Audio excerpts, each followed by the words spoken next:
Gente que sing Jerusalem Paramount Telesway The Kepar Vertibil alone Unyala Guardiente que sing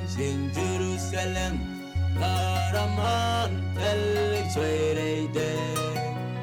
Kepar Vertibil alone Unyala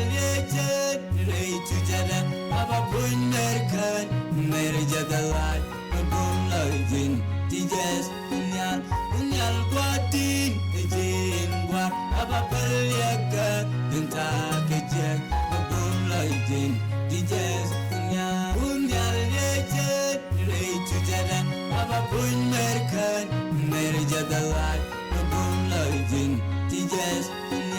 Unyal Guatin, Ejin Guat, Apa perliakan tentang kejak Babum laitin Dijas punya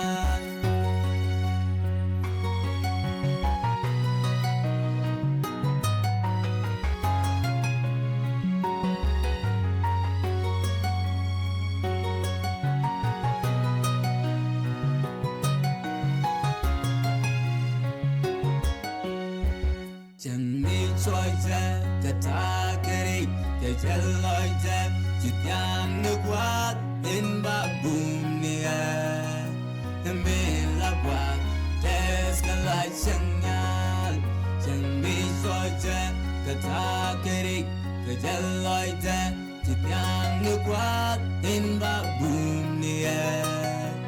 Min lakwat Tes kalai sengyal Unyal yejet Reitu jalan Papa Punderkan Mary Jadalat Babum laitin Tijas Unyal Guatin Ejin Guat Papa Paliaka Gentak kejak Babum laitin Tijas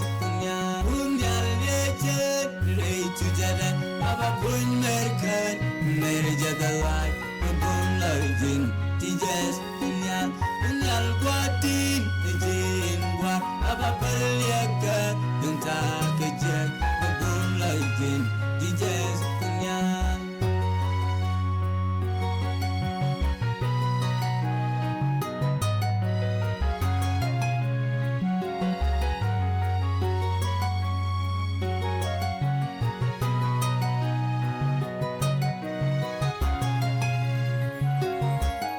Mengeji Jogja Kengeji Nyamdak Antalara mi Dong wimo